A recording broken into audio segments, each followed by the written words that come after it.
What's our next review? All right, let's go to Rob. And this is a movie that I've been seeing on Twitter being talked about, and it's The Hatching.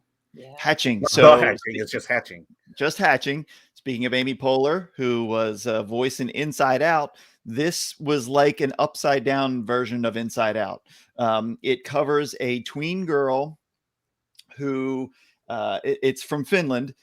Tween girl who is she is a gymnast. Her mom is a vlogger who represents this, who perpetuates this mythical, beautiful life that she lives. Meanwhile, we know there's something darker underneath, and it's evident within the first scene where she's kind of going around the room with her camera, and everything is perfectly appointed. You know, everything was just polished to a T, and then a bird flies in. This bird flies in, starts wrecking the place, knocks over a vase, what have you, and the mother captures it. And the little girl Tina is sitting there watching her, and she's like, "Oh, let's let it outside." And the mother just cracks its neck, and she says, "Puts this in the waste bin." So the little girl puts it in the waste bin. She goes to check on it, and it's gone later. She finds it in the woods, and she decides to dispose of it herself to put it out of its misery because it's still hurting.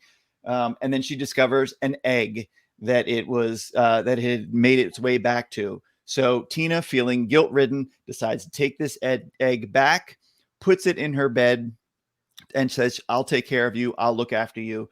And within a day or two, this thing is like sofa cushion size. This egg has grown, and then it starts to hatch.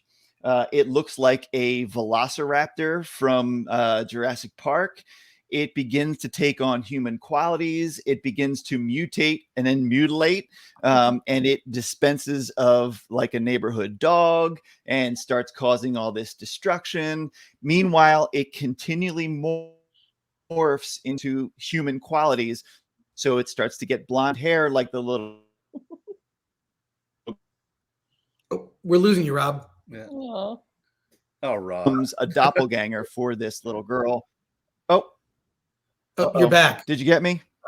Yeah, we lost you for like the last. Sorry. Or two. Last thing you said. Yeah, you want to repeat the last thing. So it begins to mutate and take on the form of this little girl. So it has human limbs. It gets blonde hair. It starts to shed its feathery body and then becomes more flesh.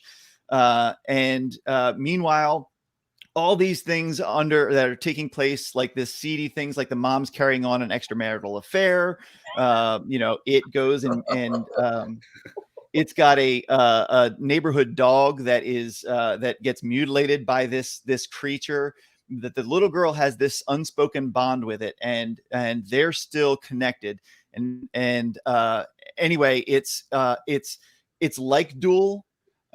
But it also takes place in about that really awkward tweener stage, showing the duality of and the expectations of what young females are supposed to be like versus what they really feel. It's a wonderful allegory. It's dark. It's not necessarily scary, but the practical effects which they use for most of it are outstanding. I mean, this thing is horrifying looking. It's got this beak with human teeth, and it's drooly, and it's nasty, and it's its talons become like fingers, and I mean it's really, really disturbing. It's got some really horrific scenes to it.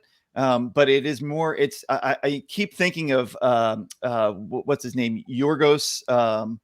The one who did Dogtooth and shoot.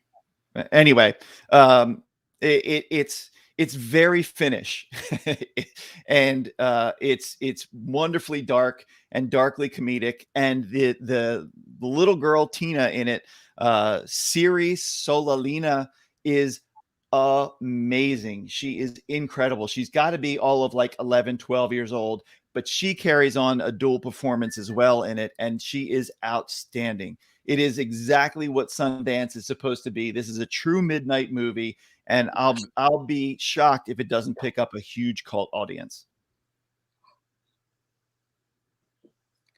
Chris, are you muted? Yeah, I was going to say it's on the front page of Film Threat right now.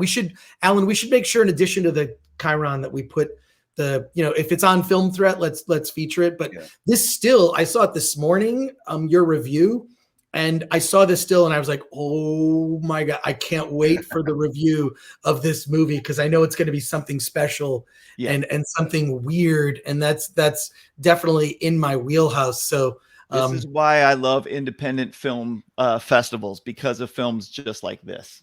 You're not going to see this on the multiplex.